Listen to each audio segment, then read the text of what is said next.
योगी बनाम केजरीवाल, दो अलग अलग मॉडल, दो अलग अलग सोच और एक सवाल, भारत के भविष्य के लिए कौन सा मॉडल है बेहतर। एक तरफ योगी आदित्यनाथ जिनका बुलडोजर मॉडल और सख्त प्रशासन देश भर में चर्चा में है, दूसरी तरफ अरविंद केजरीवाल जिन्होंने दिल्ली में मुफ्त बिजली, पानी और शिक्षा के दम पर लोगों का दिल जीत लिया।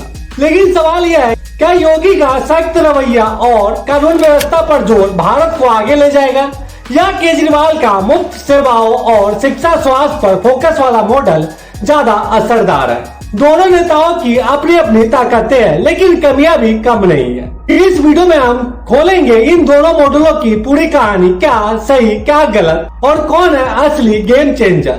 अगर आप भी जानना चाहते हैं कि इनमें से कौन सा मॉडल आपके लिए बेहतर है, तो यह वीडियो आपके लिए। चलिए शुरू करते इस रोमांचक तुलना की और देखते हैं कि असली विजेता कौन है। दो मॉडल और दो दृष्टिकोण। भारत की सियासत में योगी आदित्यनाथ और अरविंद केजरीवाल दो ऐसे नाम हैं जो अपनी अलग अलग शैली और शासन मॉडल के लिए जाने जाते हैं।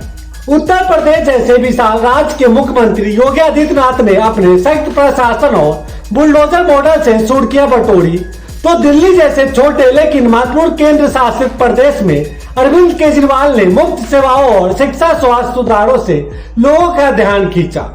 दोनों नेताओं की शैली अलग है, लेकिन मकसद एक, लोगों का भला और अपने क्षेत्र का विकास। लेकिन कौन सा मॉडल वाकई में बेहतर है, आइए इन दोनों की ताकत और कमियों को समझते हैं। पहले हम बात करते हैं केजरीवाल का मॉडल, जनता के लिए मुफ्त सेवाएं। अरविंद केजरीवाल का दिल्ली मॉडल आज देश भर में चर्चा का विषय है। दिल्ली में आम आदमी पार्टी की सरकार ने मुफ्त बिजली, पानी, बस यात्रा और बेहतर सरकारी स्कूल और अस्पतालों के जरिए लोगों का दिल जीता है। खास तौर पर दिल्ली के सरकारी स्कूलों में हुए बदलाव को हर कोई सराहता है।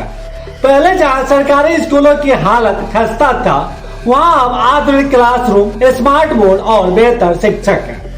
दिल्ली की मोहल्ला क्लिनिक ने गरीबों को मुफ्त इलाज देकर स्वास्थ्य सेवाओं में क्रांति ला दी। केजरीवाल का मॉडल इसलिए खास है क्योंकि ये सीधे आम आदमी की जेब और जरूरतों को छूता है। मुफ्त बिजली और पानी ने दिल्ली के गरीब और मध्यम वर्ग को राहत दी। साथ ही उनकी सरकार ने भ्रष्टाचार विरोधी छवि बनाए रखने की कोशिश की है। केजरीवाल की ताकत उनकी सादगी और जनता से सीधा कनेक्ट है। एक IIT ग्रेजुएट होने के बावजूद वे अपनी सादगी और आम आदमी की छवि से लोगों के करीब रहे। लेकिन क्या ये मॉडल हर जगह लागू हो सकता है? शायद नहीं, क्योंकि दिल्ली जैसे छोटे और समृद्ध क्षेत्रों में इसे लागू करना आसान है, लेकिन बड़े राज्यों में ये चुनौतीपूर्ण हो सकता है। अब हम बात करते हैं योगी का मॉडल, कानून व्यवस्था और बुलडोजर पॉलिटिक्स। योगी आदित्यनाथ का यूपी मॉडल सख्त प्रशासन और कानून व्यवस्था पर आधारित है। 2017 में जब वे उत्तर प्रदेश के मुख्यमंत्री बने, तो राज्य में माफिया और अपराध का बोलबाला था। योगी ने अपने बुलडोजर मॉडल से माफियों की अवैध संपत्तियों को ध्वस्त किया और अपराधियों के खिलाफ सख्त कार्रवाई की। इससे उत्तर प्रदेश में कानून व्यवस्था में सुधार हुआ और निवेश के लिए माहौल बना। योगी की एक और खासियत है उनके हिंदुत्व की छवि और आध्यात्मिक नेतृत्व। काशी विश्वनाथ कॉरिडोर और अयोध्या में राम मंदिर जैसे प्रोजेक्ट ने उन्हें धार्मिक और सांस्कृतिक नेता के रूप में स्थापित किया। उत्तर प्रदेश में 24 घंटे बिजली, बेहतर सड़कें और औद्योगिक निवेश उनकी उपलब्धियां है। योगी का मॉडल आत्मनिर्भरता पर जोर देता है, जिसमें केंद्र से कम मदद लेकर राज्य के संसाधनों का उपयोग किया जाता है। योगी मॉडल की कमियों की बात करते हैं, बहुत कुछ गलत भी है, लेकिन योगी के मॉडल की आलोचना भी कम नहीं है।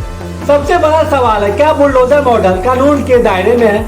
माफियों की संपत्ति तोड़ने की कार्रवाई को कई लोग तुरंत न्याय मानते हैं, लेकिन कुछ इसे कानून का उल्लंघन कहते हैं। बिना उचित कानूनी प्रक्रिया की संपत्ति तोड़ना मानवाधिकारों का हनन माना गया है। साथ ही योगी सरकार पर अल्पसंख्यकों के खिलाफ भेदभाव के आरोप भी लगे हैं। लव जिहाद, कानून और गैर संरक्षण जैसे कदमों को कुछ लोग धार्मिक ध्रुवीकरण का हथियार मानते हैं। शिक्षा और स्वास्थ्य के मामले में योगी का मॉडल केजरीवाल के सामने कमजोर पड़ता है। उत्तर प्रदेश के सरकारी स्कूल की हालत अभी भी खराब है। केजरीवाल ने जहां दिल्ली में शिक्षा पर भारी निवेश किया, वहीं यूपी में स्कूलों की इमारतें जर्जर है और टीचरों की कमी है। स्वास्थ्य सेवाएं में भी यूपी दिल्ली से बहुत पीछे है।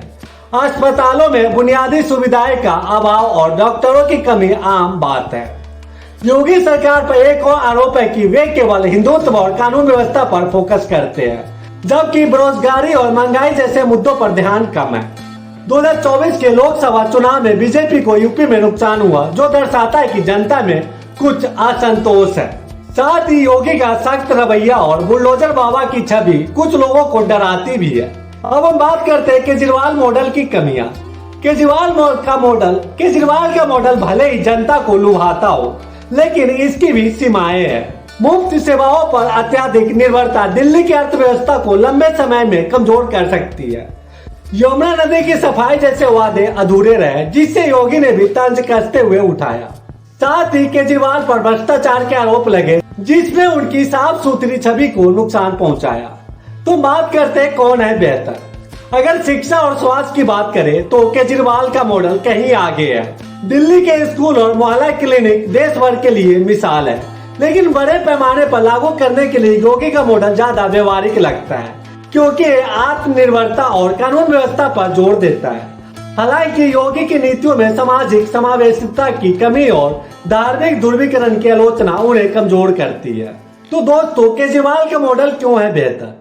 योगी ने उत्तर प्रदेश में कानून व्यवस्था और निवेश के क्षेत्र में सराहनीय काम किया, लेकिन उनका मॉडल सामाजिक ध्रुवीकरण और कानूनी विवादों से घिरा है। दूसरी तरफ केजरीवाल का मॉडल शिक्षा, स्वास्थ्य और जनता की बुनियादी जरूरतों पर केंद्रित है, जो हर वर्ग को साथ ले जाता है।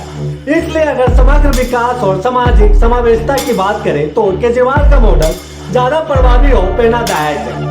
दोस्तों, आप क्या सोचते हैं, योगी का सख्त मॉडल या केजरीवाल का जन केंद्रित मॉडल? कौन है बेहतर? कमेंट्स में बताएं और इस वीडियो को लाइक और शेयर करना ना भूलें।